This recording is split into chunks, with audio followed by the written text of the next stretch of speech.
बिस्मिल्लाहिर्रहमानिर्रहीम।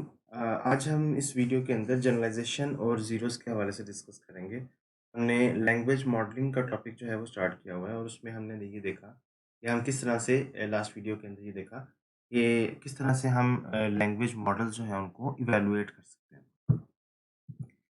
अ, सबसे पहले हम ये देखते हैं कि जब हमने यूनिग्राम, बाईग्राम, ट्राइग्राम मॉडल जो है वो उनको ट्रेन करवा लिया, तो उसके बाद हमने एक तो ये देखा कि हम उनको इवैल्यूएट कर सकते हैं और उसके लिए हमने ये देखा कि हम परप्लेक्सिटी की मेजर जो है वो यूज़ कर सकते हैं।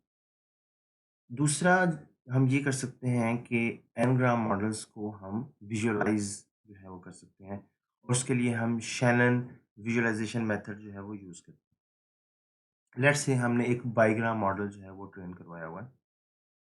हम इसमें करेंगे ये कि सबसे पहले कोई भी एक रैंडम बाईग्राम जो है, वो हमारे जो एक बाईग्राम का वो मैट्रिक्स या टेबल बनाया हुआ है, उसमें से सेलेक्ट कर लेंगे। एक ऐसा बाईग्राम जो कि जिसका फर्स्ट जो वर्ड है, वो स्टार्टिंग ऑफ द सेंटेंस है, ठीक है? जैसे कि आप ये देख रहे हैं, यहाँ पे टैग जो है वो स्टार्टिंग सेंटेंस का आ रहा है और उसके बाद कोई भी वर्ड जो है वो आ सकता है, ठीक है? तो ये हम रैंडमली जो है वो सिलेक्ट कर लेंगे। ये हमारे पास पहला जो है वो वर्ड जो है वो आ गया। दूसरा हम ये करेंगे कि जो पहले हमने बाईग्राम रैंडमली सिलेक्ट किया, उसका जो सेकंड वर्ड है, उस वर्ड से शुरू होने वाले जो बाईग्राम्स हैं, उनमें से एक रैंडम जो बाईग्राम है वो सिलेक्ट करेंगे, ठीक है? इसी तरह से हम ये प्रोसेस जो है वो कंटिन्यू रखेंगे, जब तक कि कोई हमें ऐसा बाईग्राम नहीं मिल जाता, जिसका कि दूसरा जो वर्ड है, वो एंड ऑफ द सेंटेंस है, ठीक है? तो इससे होगा क्या कि एक्चुअली हमारे पास अगर हम इन सारे बाईग्राम्स को स्टिच कर देंगे, तो ये हमारे पास एक पूरा सेंटेंस आ जाएगा, I want to eat Chinese food, ठीक है? तो इस तरह से हम विजुअलाइज़ कर सकते हैं कि हमारा बाईग्राम मॉडल जो है, वो किस तरह के सेंटेंसेस जो हैं वो जनरेट कर रहा है, ठीक है? तो अगर हम इस मेथड को यूज़ करते हुए जो विजुअलाइज़ेशन का जो मेथड है, इसको यूज़ करते हुए हम कुछ सेंटेंसेस जनरेट करवाएँ। लेट्स से हमने एक एन-ग्राम मॉडल जो है यूनिग्राम, बाईग्राम, ट्राइग्राम और क्वाड्रीग्राम जो है, वो हमने ट्रेन करवाया हुआ है ऑन शेक्सपियर नॉवेल्स, ठीक है? तो शेक्सपियर के नॉवेल्स पे जो ट्रेन्ड मॉडल्स हैं, अगर हम उसमें यूनिग्राम मॉडल को यूज़ करते हुए उसमें से कुछ वर्ड्स जो हैं वो जनरेट करवाते हैं, टेक्स्ट जो है वो जनरेट करवाते हैं। तो यूनिग्राम मॉडल में हम एक कोई भी रैंडम वर्ड जो है वो जनरेट करवाते जाएँगे, ठीक है? बाईग्राम मॉडल में ऑन द अदर हैंड हम क्या करेंगे कि जैसे हमने पिछली एग्ज़ाम्पल में देखा कि हम जो भी बाईग्राम हम पहले सेलेक्ट करते हैं वो स्टार्ट ऑफ द सेंटेंस होगा और उसका जो वर्ड होगा सेकंड वो हम अगला जो बाईग्राम है उसको सेलेक्ट करने के लिए यूज़ करेंगे, ठीक है? तो आप ये देख सकते हैं यहाँ पे कि जो यूनिग्राम मॉडल से जनरेटेड टेक्स्ट है, him, swallowed, confess, hear both उसका वो काफ़ी जो है ना मीनिंगलेस सा लग रहा है। जबकि बाईग्राम को अगर हम देखें तो व्हाट मीन्स ठीक है, सर, आई कन्फेस तो इसमें कुछ जो है वो कुछ सीक्वेंस लग रहा है लेकिन ये फिर भी प्रॉपर सेंटेंस नहीं है। अगर हम इसको पूरा पढ़ें what means sir, I confess, she तो अगर हम ट्राइग्राम को देखें, तो इसमें sweet prince Falstaff shall die, Harry of Monmouth grave, ठीक है? तो इसमें फिर भी कुछ काफ़ी हद तक जो है वो सीक्वेंस हमें नज़र आ रहा है। इसी तरह से अगर हम उससे अगली एग्ज़ाम्पल में देख लें, जहाँ पे हम 4-4 वर्ड्स जो हैं, उनको लेके जो है वो एनग्राम्स बना रहे हैं या टेक्स्ट जनरेट कर रहे हैं, तो उसमें हमें ऐसे लगेगा जैसे वो हम शेक्सपियर के नॉवेल्स ही पढ़ रहे हैं। Will you not tell me who I am? तो ये देखें ये पूरा सेंटेंस जो है, ये एक प्रॉपर सेंटेंस है, ठीक है? तो इस तरह से हम डिफरेंट जो हैं वो एनग्राम के मॉडल्स जो बनाए हैं, उनको यूज़ करते हुए हम ये जो शेक्सपियर है, उसका टेक्स्ट जो है वो जनरेट करवा सकते हैं।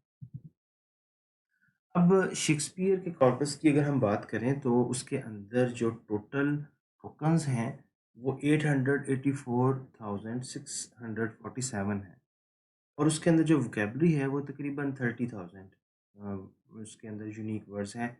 हम ये कह सकते हैं कि 30,000 वर्ड्स जो हैं वो शेक्सपियर ने अपने नॉवेल्स के अंदर टोटल जो है वो यूज़ किए हैं।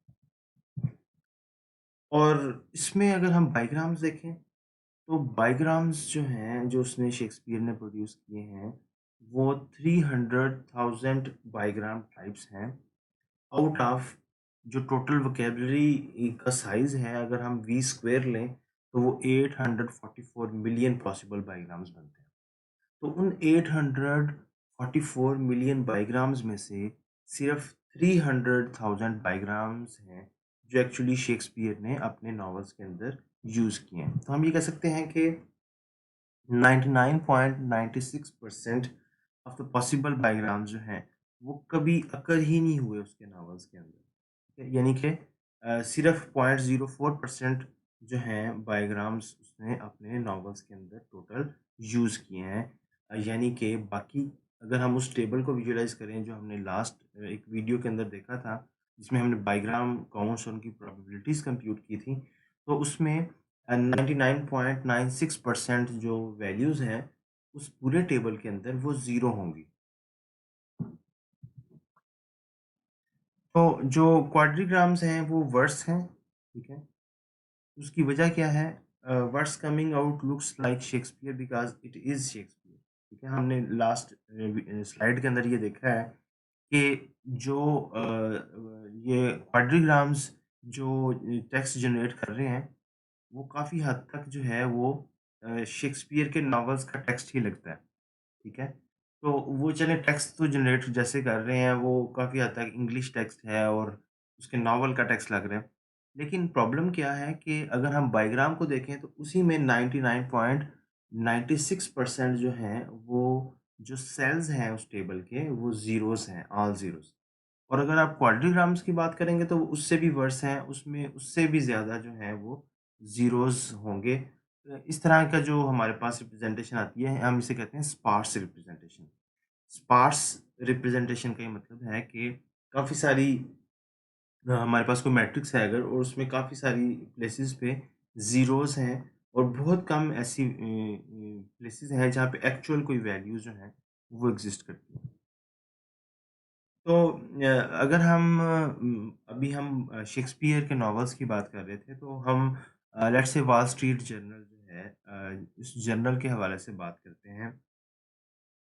अगर हमने अपने यूनिग्राम, बाईग्राम, ट्राईग्राम्स जो हैं वो वॉल स्ट्रीट जर्नल पे उनको ट्रेन करवाया है, तो उस केस में अब देखें जो शेक्सपियर के नॉवेल्स हैं वो भी एक हमारे पास इंग्लिश की ही टेक्स्ट कलेक्शन है, ह्यूज टेक्स्ट कलेक्शन है।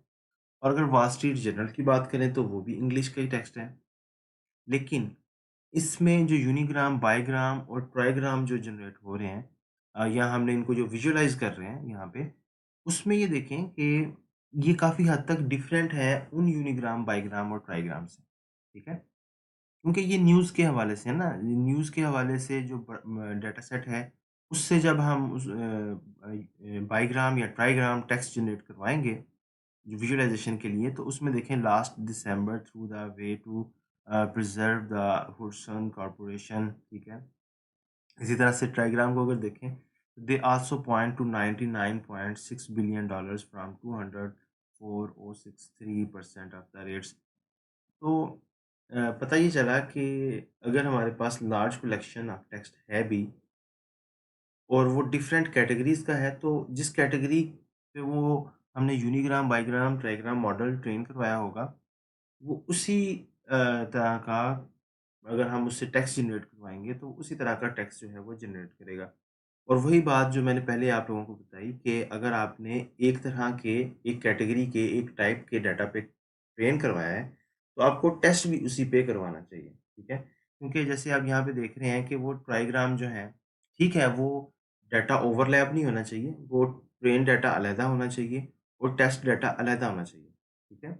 लेकिन वो एक ही कैटेगरी से बिलॉन्ग करता होना चाहिए। अगर वो शेक्सपियर लाइक टेक्स्ट है, तो वो सारे का सारा शेक्सपियर लाइक ही होना चाहिए।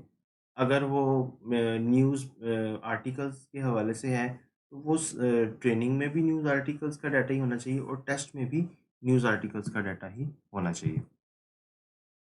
तो इसमें बेसिकली इसे हम कहते हैं ओवरफिटिंग, ठीक है? ओवरफिटिंग जो है ngrams only work well for word prediction if the test corpus looks like the training corpus. वही बात कि वो ओवरफिट हो जाता है उस कैटेगरी के लिए, ठीक है? तो उसी तरह का जो डाटा है, वो उसी पे जो है वो हम उसको टेस्ट करेंगे, तो फिर ही हम उसकी परप्लेक्सिटी को जो है वो कंप्यूट कर सकते हैं।